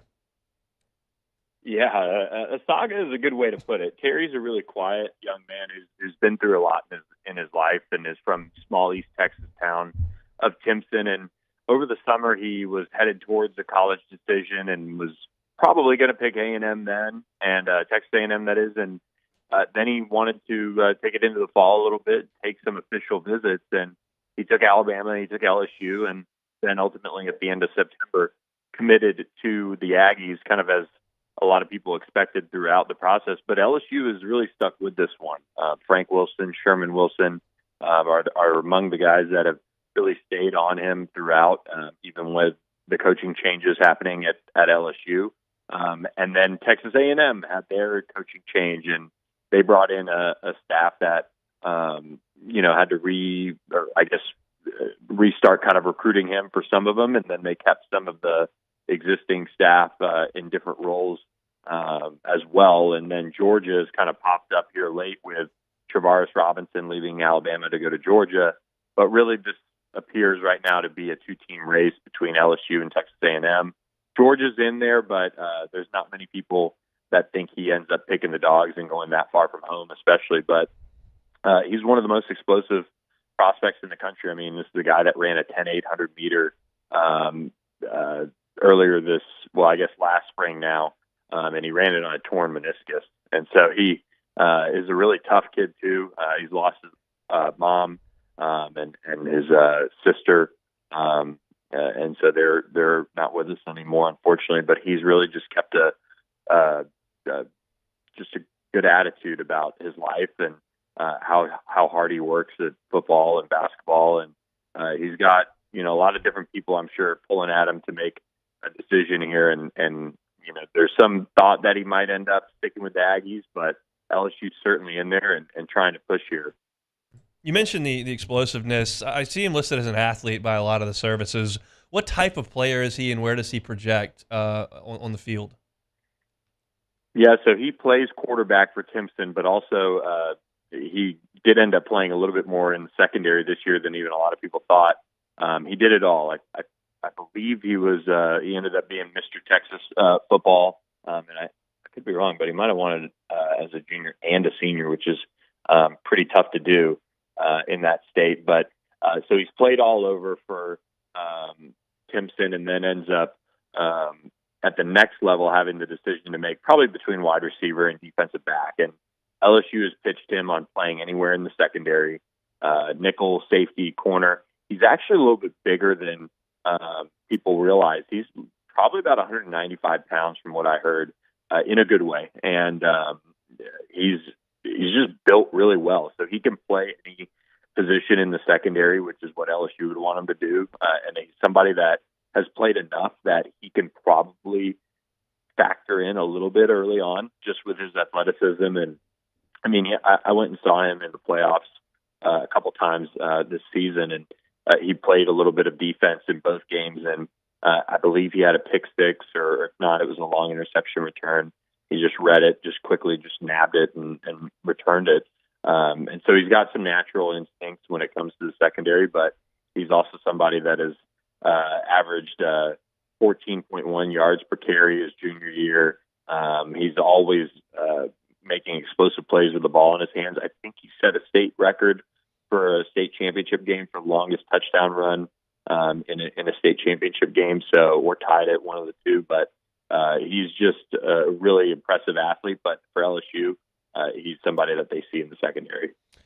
He's remained committed to Texas A&M throughout all of this. I realize that word is probably not exactly accurate when you're talking about recruiting, because he's visiting a bunch of other schools. I don't know how strong that commitment is, but is that give the Aggies the upper hand here because he hasn't backed off of that? There's some thought to that for sure. As you kind of go through it, you see LSU, being able to flip multiple Texas A&M commits, some in state, some like a Weston Davis who is from Texas. But there's also some thought where Terry is, just if you told Terry you wanted to play X position, he would play it because you're the coach, and he's just going to do what he's told. And there is a sense maybe that not wanting to disappoint people in his corner and around Timpson, and flip or go back on his word, so to speak, even though the staff has changed. There's kind of some thought to that, but I don't know. He's got a really hard decision to make, because I do think he really likes what LSU has presented him with, especially being able to play early and the pitch from Corey Raymond when they got together in terms of development, and then how Blake Baker wants to use him. But he's just, I don't know. There's just kind of a sense of, all right, he's stayed committed. He hasn't ever, really talked about backing off his commitment. So when it comes down to signing, will he go through with flipping to an LSU or maybe even a Georgia? So what's the plan for him on signing day? Is there a big ceremony? Do they have an announcement time? Is he streaming somewhere? What are we looking for on signing day from Terry Bussey? Yeah, as of now, and I'll look one more time on Twitter here, but I have not seen any sort of announcement time just yet. We're still trying to nail that down as far as when he'll make his final announcement and things like that. But he is expected to make it on Wednesday, so that we're just kind of waiting and seeing to see what the plan is around Timpson for his ceremony, which I don't know. You mentioned in their early lead up that now it's kind of the National Sign Day buzz has kind of been lost because so many guys sign early. But when you have a 5-star and that's the only one that you're left tracking, it's kind of like I wish you had other guys to take some of the attention off of what's going on. No doubt about it. Dominic McKinley set to sign as well. Any issues for LSU there, or that one's as close to the finish line as it can be? Yeah, no issues there. Bo Davis being hired really sealed that one up for LSU. If there was any doubt to begin with, that was just what his mom told us when they got done with their official visit to LSU. It was kind of a celebration that they hired Bo Davis and somebody that they had a good relationship with throughout the process, but obviously wasn't at LSU before then. So yeah, all is good there with Dom. He'll sign on Wednesday, and he's gonna be somebody that LSU is gonna hope can come in and contribute right away, because they need the help on the defensive line, and if he can step in and gain the right weight over the summer, maybe you can see some snaps, because he's got tons of athleticism and explosiveness to make a push early. Lock it in for National Signing Day. You want all the information on Terry Bussey, you can find it over at the Bengal Tiger, part of the On3 Network. Shay Dixon doing a great job over there, and our guest Billy Embody doing the same. Appreciate it, man. Thank you. Anytime. Billy Embody, part of the On3 Network over there with the Bengal Tiger. There's a lot of information. Shay Dixon dropped a long update on Bussey earlier today, so if you're interested in the Cruton, no better spot than to head over to the Bengal Tiger and check it all out. Our Monday show is brought to you by Gulf Coast Office Products. For all your printing, scanning, and copying needs, gcopnet.com. Come back. 30 minutes to go. It's the Hunt Palmer Show. You are now listening to the Hunt Palmer Show. Our listeners fire off their opinions on the jimsfirearms.net hotline at 499-1045. Keep listening for your next chance to shoot us your thoughts with the jimsfirearms.net hotline on 1045 ESPN Baton Rouge. There it is, the extra mile, on the border of expected and extraordinary, for those willing to go further, like vans customized for work or play, with safety and tech to keep you connected. Supported by a 5-star sales, service, and finance team, and backed by the 1-star you know. So go the extra mile. It's never crowded, because so few have what it takes to go there. Mercedes-Benz Vans.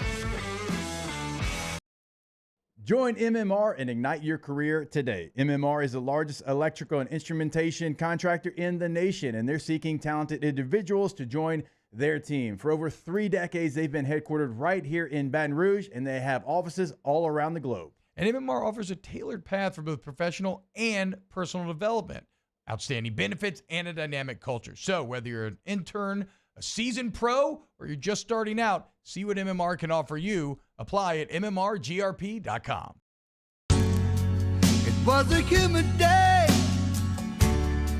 barefoot children play, looking for that summer shade. Time just slips away. Oh, Louisiana, some kind of hold on me. Like cypress stumps, your roots are planted deep inside of me. Electricity is all around us, and our families depend on it. Every day is sparked by the power of a cold drink or a warm meal, a movie night, and a comforting light at the end of a dark hallway. From sunrise to sunset, playtime to bedtime, our team is ready to take care of your electrical needs. Even in the case of an after-hours emergency, the light in your life shines brighter with Mr. Electric. Hey, it's Matt Moscona. For years, you've heard me tell you about Insurance Network of Louisiana, helping you find better coverage for less money. But it's not just for your home and auto. They also offer commercial property. So, retail stores, professional offices like doctors, dentists, attorneys, clothing boutiques. Insurance Network of Louisiana can find you better coverage for less money. They service the entire state of Louisiana, and they're local. So call today at 293-0450 or lainsurance.net. Yo, Jake here from my friends over at Community Steel Company located in Gonzales, Louisiana. The local place you can turn to for all of your metal building needs. Notice I said local, not Houston, not Dallas, not Atlanta, but right here in Gonzales. Visit them at their brand new state-of-the-art website at communitysteelco.com or pick up the phone and give them a call today to answer all of your questions on your metal buildings, roofing and sheet metal, and any other steel needs you or your business need at 225-647-2020. I've been doing business with Luba for 25 years. They're dependable, trustworthy. It's just the attention to detail with our clients. Our folks have years and years of experience. They're highly trained professionals, but many companies have that asset. What I'd like to think makes Luba a bit different is that we use those talents in a way that truly is dedicated to serving the needs of the folks who depend on us. Dylan Cruz here to tell you about Six Rings Baseball and Softball Camp. If you live on the North Shore and play ball, go to Six Rings Camps with former LSU assistant coach Dan Canaveri. His knowledge is second to none, and your child will improve and have fun doing it. Camps were held at Coquille Park and Six Rings Academy in Covington with 4 sessions over the summer. Full day and morning only sessions are available from ages 7 to 13. Go to sixringsbaseball.com. Moscona inviting you to join us for Monday's AFR, presented by Relief Windows. Saints have an OC. More reaction to the Klint Kubiak news. We'll recap the Senior Bowl and LSU Arkansas and hoops. Join us 3 to 6, 104.5 ESPN Baton Rouge.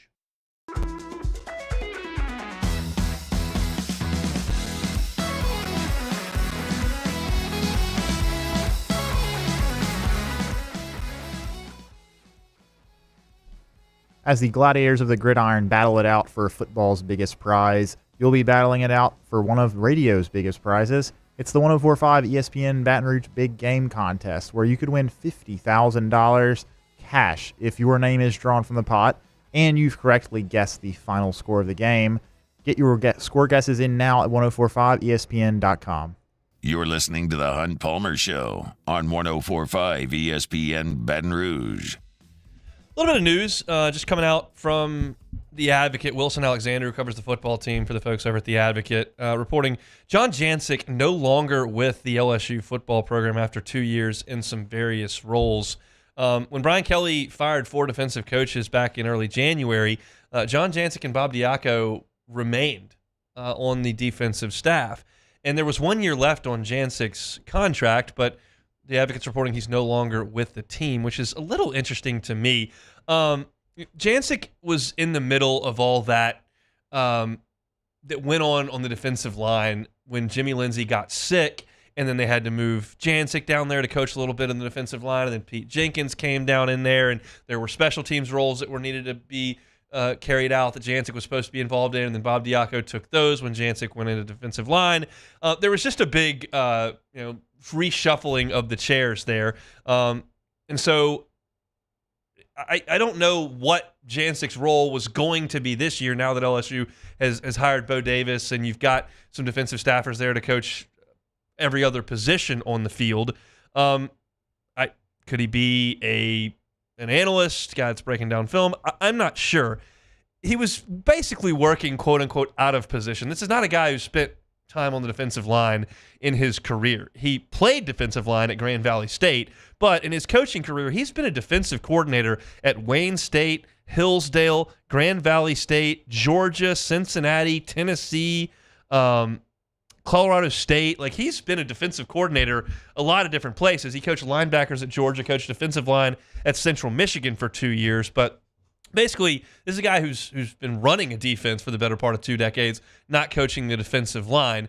I'm curious to see if Jancic emerges somewhere else and gets another job pretty quickly, so he just maybe asked if he could move on.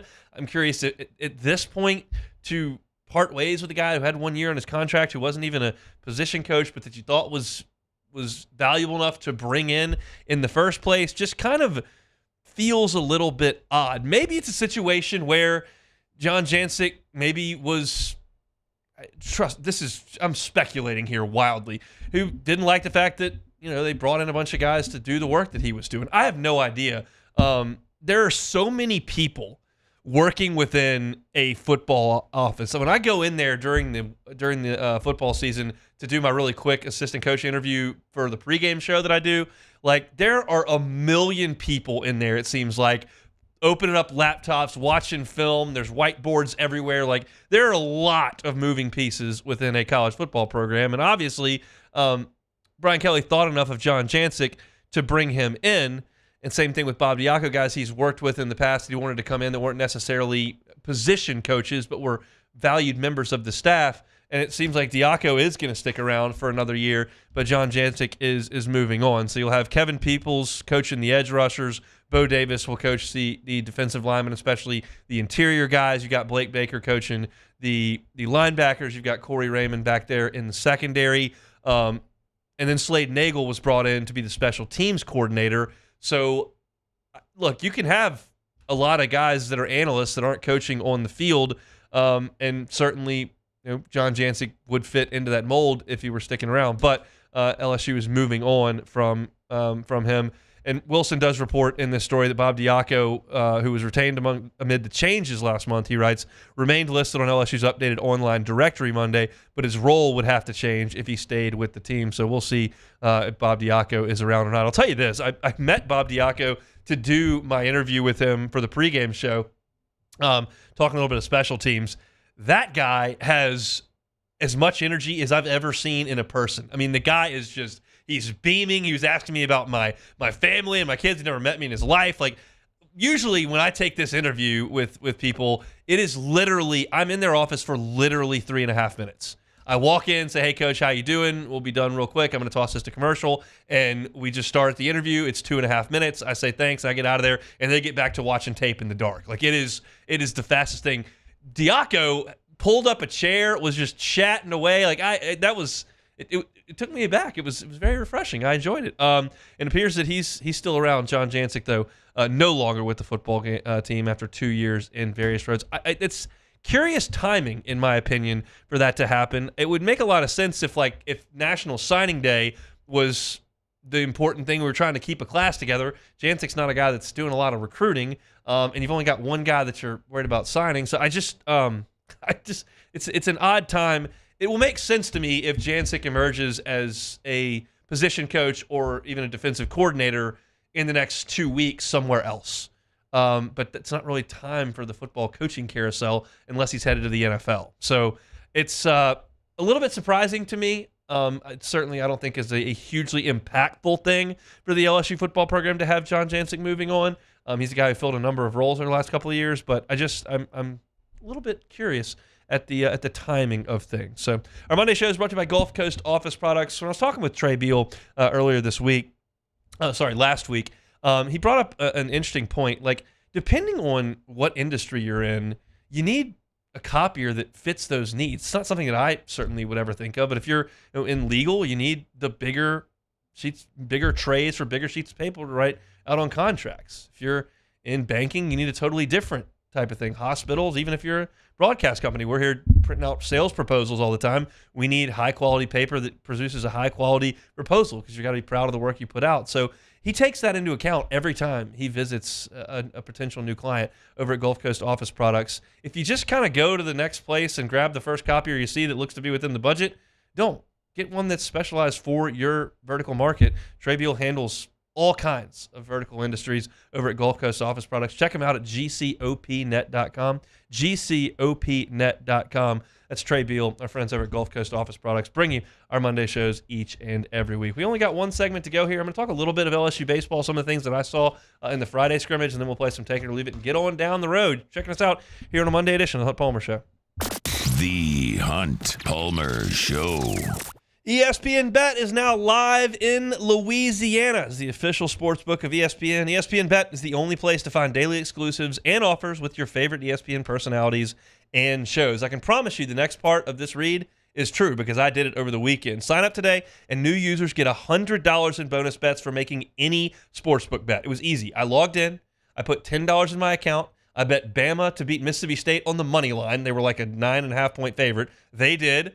I won the $2 that comes with that bet because it wasn't great odds. But now I've got $100 in free bets that I'm planning on using for the big game coming up on Sunday. You can find all your favorite markets and bets like in-game wagering, cross-sport parlays, teasers, and all the props that you can handle. That's ESPN Bet. Download today. What a play. Must be 21 or older. Gambling problem? Call 1-800-522-4700. In partnership with LeBears Lake Charles. Terms and conditions apply. See app for details.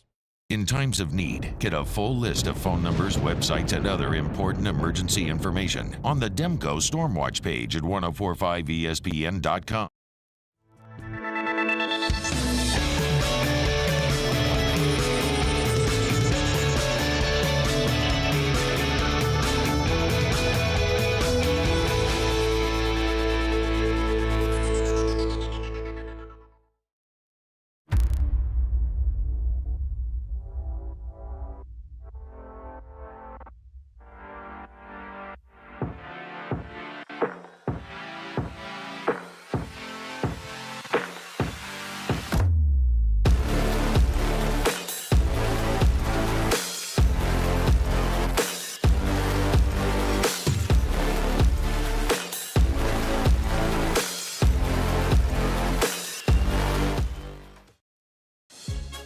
There's never been a better time to catch a John Deere deal from the crew of Sunshine. Ask us about our low monthly payment options on our tractor packages and let the good times roll.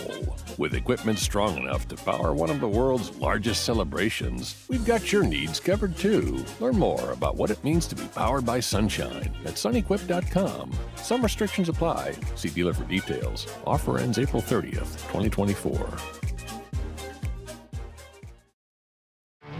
There it is, the extra mile, on the border of expected and extraordinary for those willing to go further, like vans customized for work or play, with safety and tech to keep you connected, supported by a 5-star sales, service, and finance team, and backed by the 1-star you know. So go the extra mile. It's never crowded, because so few have what it takes to go there. Mercedes-Benz Vans. Breck teamed up to reimagine your parks, and you imagined big. With your help, we went to work, creating 12 beautiful community parks across the parish. A family-sized water park, miles and miles of trails, and parks just for your dogs. There are more places to splash, to explore, to run wild, and even soar. You imagined, we delivered. Gold. Breck, your #1 park system in the nation. Electricity is all around us, and our families depend on it. Every day is sparked by the power of a cold drink or a warm meal, a movie night, and a comforting light at the end of a dark hallway. From sunrise to sunset, playtime to bedtime, our team is ready to take care of your electrical needs, even in the case of an after-hours emergency. The light in your life shines brighter with Mr. Electric. At Relief Windows, we're more than windows. We're windows, doors, party plank, and vinyl siding. But our #1 product is always customer satisfaction. Coming up on Tuesday's OTB, countdown to the big game as Jake Hester provides us some boots on the ground Vegas perspective, plus recap Pels, Raptors, and the Blender. Off the bench, 7 to 10 a.m., 104.5 ESPN.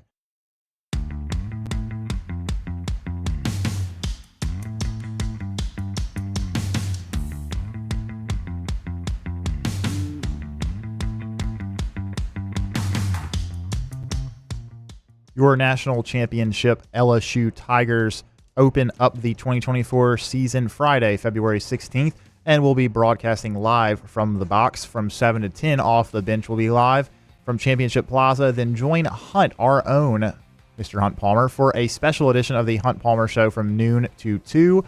Come out to FanFest presented by Coca-Cola at noon and stay to welcome the Tigers as they take the field for the first time this season. It's opening day at the Box with 104.5 ESPN Baton Rouge. This is the Hunt Palmer Show on 104.5 ESPN Baton Rouge. I cannot tell you how fired up I am about that show for multiple reasons. One, when I saw the schedule come out and I knew that they were playing opening day at 2 o'clock, I said, well, that really sucks because the first hour of my show that day will be a lot of fun. And then I'll have a baseball game going on during the second hour of my show, and that'll mean very few people are listening, and I'm not at the game, and that's all big bummer. We remedy that easily because we're going to move my show up by an hour. I'll be on noon to 2 from right outside Alec Box Stadium. So if you're going to opening day at the Box next Friday for a 2 o'clock first pitch against VMI, come see me. I'll be broadcasting right outside Champions Plaza where all the national championship trophies are, right by Skip's big statue there as well. So cannot wait for next Friday. A little bit of LSU baseball getting underway. I said we were going to talk some baseball here, but I lied because I saw a different story that I wanted to get to here before we get to take it or leave it. Matt Miller put out another mock draft, his second, and it's a 2-round mock draft. And I found it very, very interesting because it does have Jaden Daniels going third. It's got him going third to the New England Patriots, which I think would be a great spot for him. It's got Malik Neighbors going 5th overall to the Los Angeles Chargers. Pairing him with Keenan Allen would be quite nice for Malik. And then it does have Brian Thomas in the first round as well, and in a very fascinating landing spot, the Cincinnati Bengals. You have Joe Burrow, Jamar Chase, and Brian Thomas because the Bengals have to decide what they're going to do because T. Higgins and Tyler Boyd are free agents. So Higgins may want more money than the Bengals can pay. We'll see what they want to do with Boyd. They still got to pay Jamar Chase, which they will. But Brian Thomas would be, I would love it if he went to the Bengals. I think that's a great, great fit. As far as what does he have the Saints doing in this mock draft, he's got them taking Brock Bowers with the 14th pick.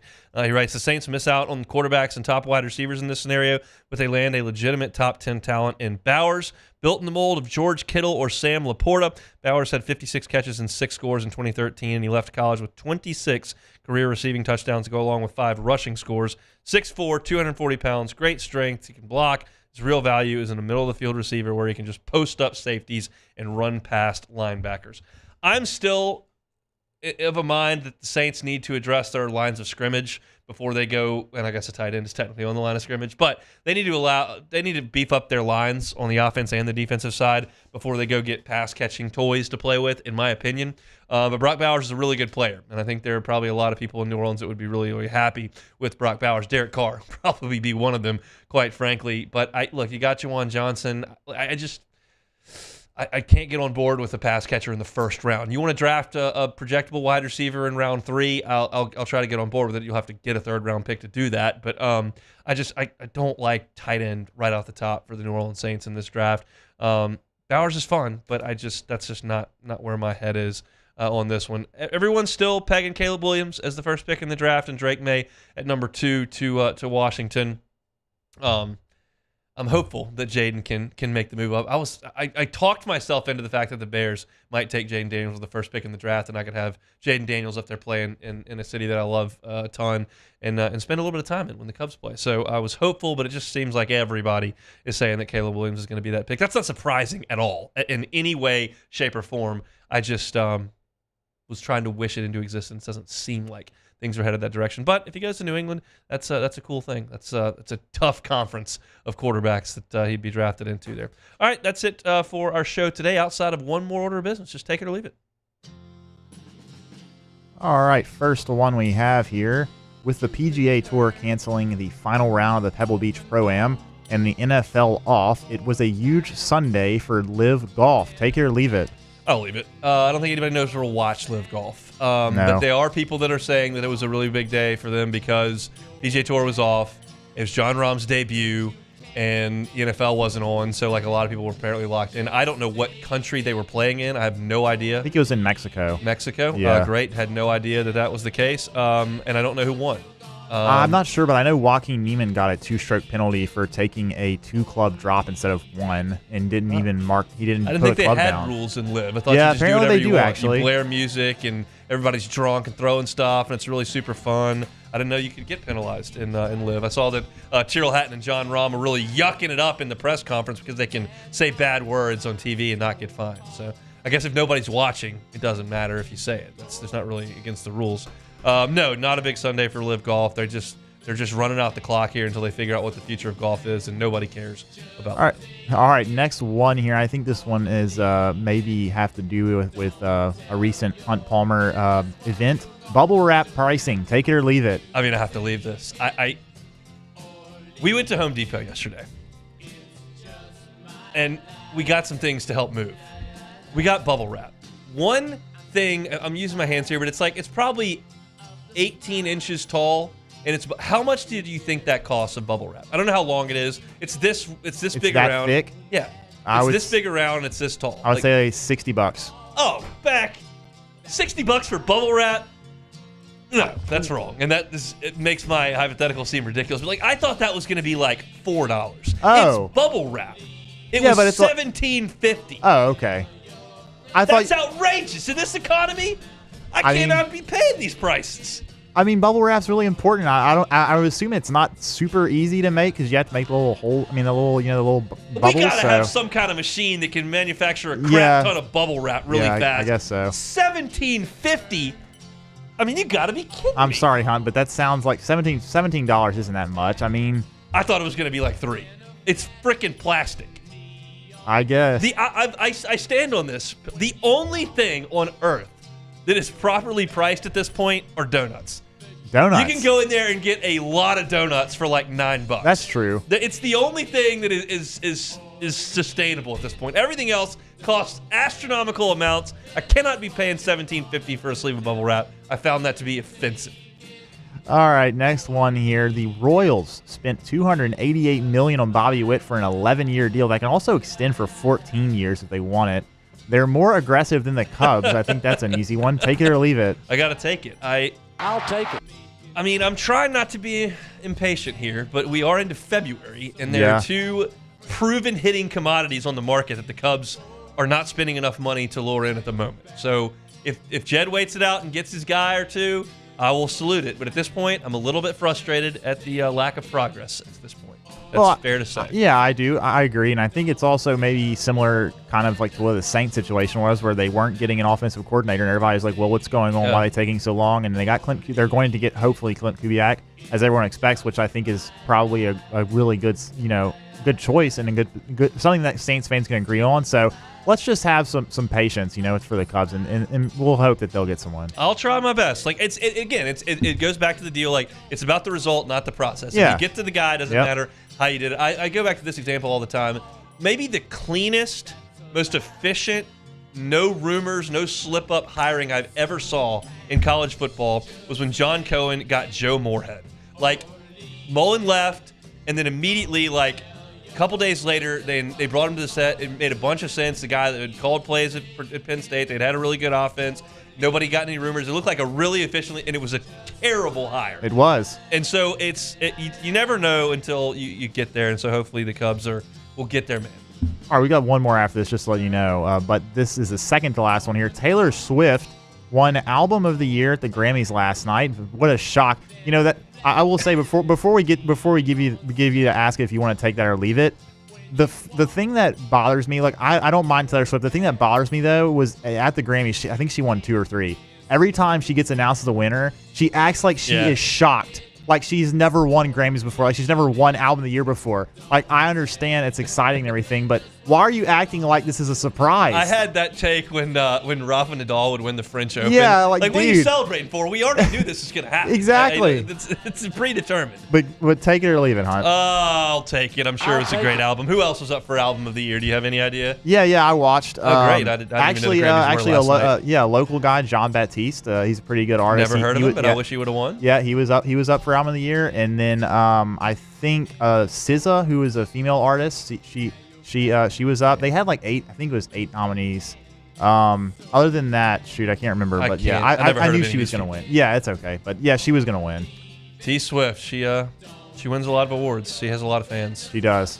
My wife is just And she also announced her new album, which people are expecting after she won her first Grammy, Is there going to be a song about Trav in it? I would guess, probably. All right, I might listen to that. Yeah. All right, last one here. Jameis Winston was on the Pardon My Take podcast and told some obviously very colorful stories as you would expect from Jameis. Yes. Jameis is the most colorful player in the NFL. Take it or leave it. They like him the most. I mean, there's pretty big personalities in the NFL. That's true. I will leave that. However, he's something.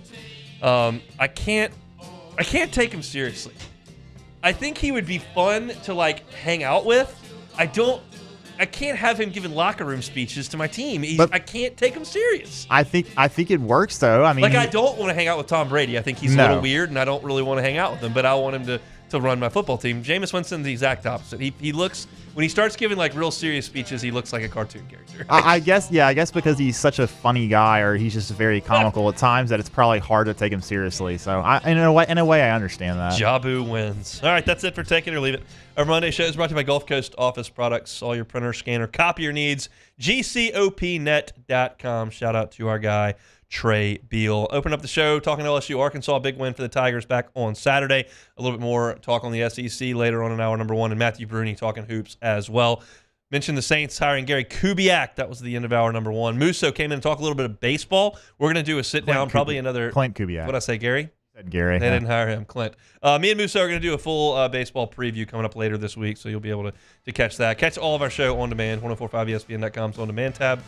Anywhere you find your podcast or on YouTube. Matt's about to drive you home on AFR. We're back tomorrow, same time, same place.